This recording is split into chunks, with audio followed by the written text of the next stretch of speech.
Bonjour à tous et bienvenue pour une nouvelle vidéo sur Riftbound. Aujourd'hui, Mel contre Akali.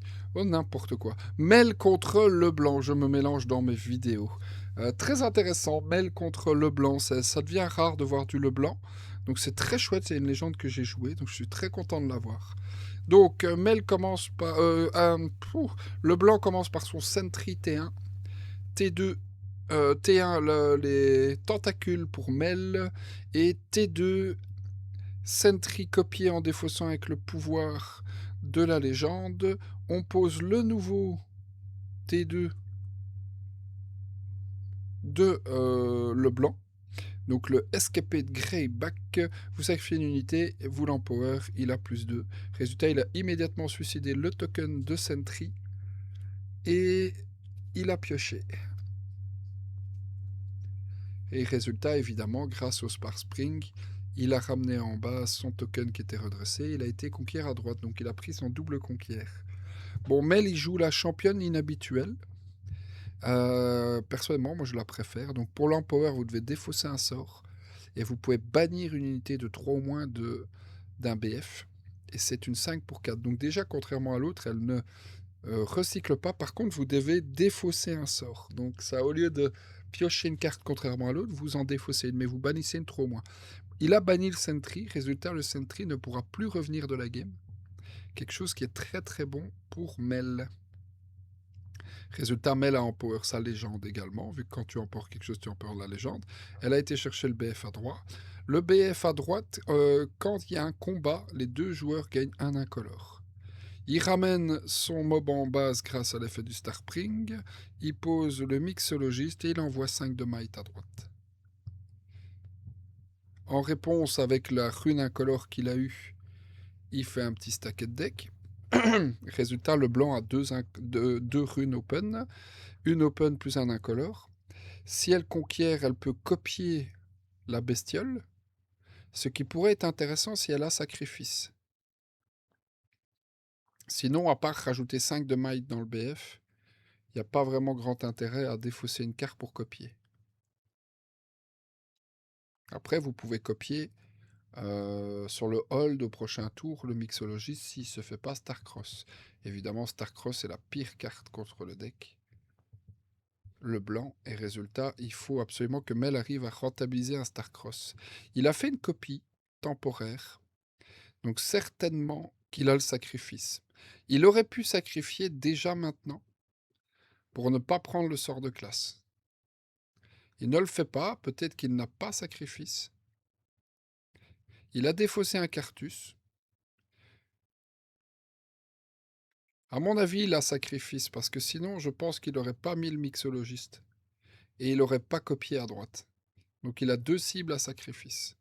Le problème, c'est que là, si tu prends Starcross sur le mixo, que tu fais sacrifice et qu'on te le contre, l'adversaire, il va avec Mel et sa tentacule à droite, il tue le véritable, tu as perdu tout ton board.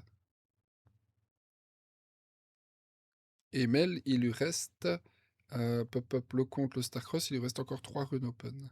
Non, pour Starcross, il doit poser une unité. C'est vrai. Il peut pas faire Starcross et rejouer son champion.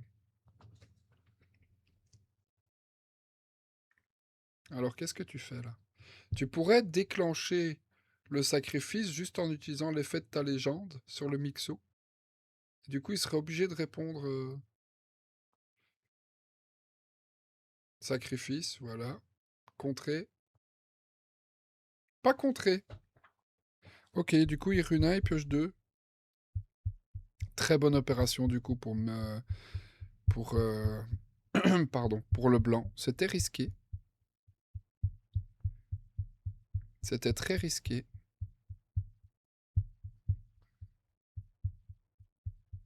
Du coup, il envoie un token. En fait, il avait envoyé la mail en même temps, mais le blanc voulait réagir à la capacité de la légende. Résultat, c'était plus utile de leur envoyer la mail. Mais du coup, copier le token à droite n'était pas très utile au final. Il a juste perdu un Cartus, mais c'est vrai qu'il avait rien à ramener sur le Mixo, donc c'était pas perdu de mettre le Cartus au cimetière. Sinon, tu ramenais rien sur Mixo. Qu'est-ce que tu peux faire? Là, t'as pioché 2 cartes plus une troisième, donc t'es vraiment bien. T'as 8 runes déjà sur le blanc. T'as un kill gratuit, ouais. T'as le Spark Spring, tu peux copier Cartus. Si tu veux doubler un râle d'agonie, ce qui est peu probable là. Il est déjà à 6 le blanc. C'est fou ça. Est-ce que tu copies un Cartus? Je pense pas, hein. Ça dépend si t'as des râles d'agonie à poser. Tu pourrais champion le blanc. Oh, le hook est là. Le hook sur la 5 de Might. Du coup, il aurait pu copier le Cartus. S'il a autre chose pour se... Ah, en réponse, le Stupefy, du coup, il descend à 4. Du coup, le hook ne fonctionne plus qu'à 5 au lieu d'à 6. Donc, tu peux pas ramener un dragon.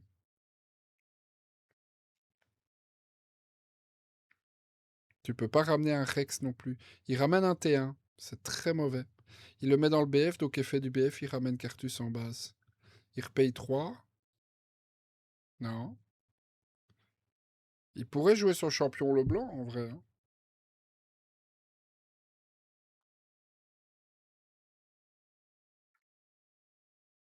Qu'est-ce qu'il joue? 3 et un recyclage, c'est le champion, du coup. Tu le joues en base, pour profiter de l'assaut, au prochain. Là, il le met dans le BF. Donc, il veut rentabiliser le Cartus. En se disant, s'il vient me tuer, je rampe 2, je pioche 2.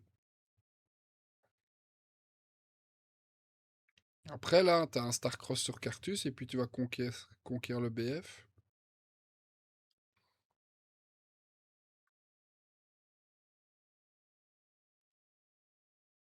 Alors,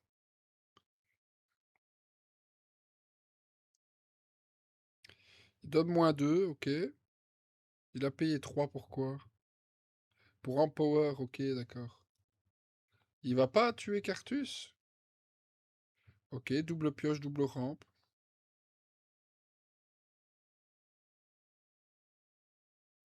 Il va être à 10 runes au prochain, le blanc. Potentiellement, ils peuvent faire Rex Sacrifice, Rex Hook. Rex Hook au prochain le mettrait bien, hein. Parce qu'il pourrait mettre 4 au Hamel et à la Researcher. Voire même au Ravenbloom. Oh, il veut défendre. Rex serait une très bonne carte là, ce tour-ci, surtout avec Hook. Bon, évidemment, si au moment de Hook tu te prends un Starcross, c'est l'horreur, hein. Après, il y a toujours Sacrifice et Hidden Blade, hein.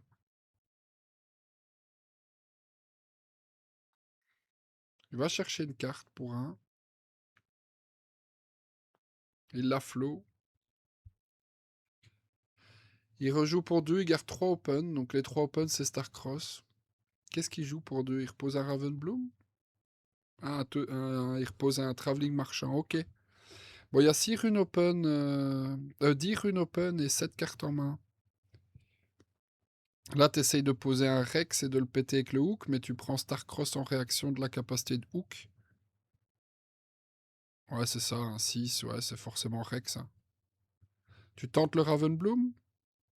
Tu tentes le Hook? Si ça passe, c'était vraiment bien, mais bon, il a gardé 3 open. C'est sûr et certain qu'il y a un Hook, hein. Qu'il y a un Starcross. Voilà, comme prévu. Il n'y a pas de sacrifice pour le rejouer. Aïe, aïe, aïe, ça c'est la cata, là. Ça c'est la cata. Qu'est-ce que tu peux faire pour 3? Tu peux rien faire du tout, hein. Tu peux reposer un T1, c'est tout ce que tu peux faire.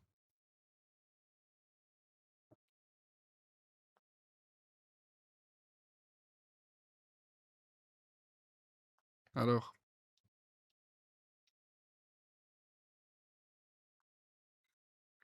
c'est le problème du Leblanc, hein. C'est cette fameuse Starcross. Parce que là, si ça passait, c'était quasiment GG Wellplay pour le blanc, hein. Il repose un deuxième Cartus. Il va retenter au prochain en espérant pas reprendre un Starcross, sinon la game est finie.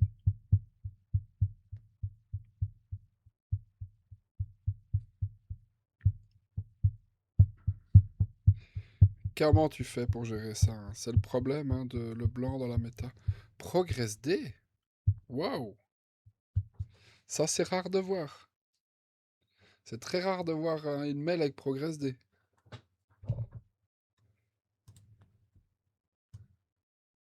Je vais regarder la liste. C'est vrai que j'ai pas été voir les listes des joueurs.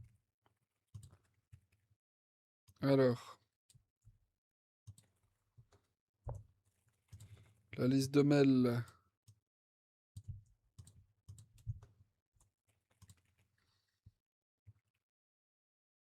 Singularity sur les deux Cartus. Ouais, mais du coup, là, tu laisses un Hook Rex into Dragon. Ouais, t'as quand même perdu, hein.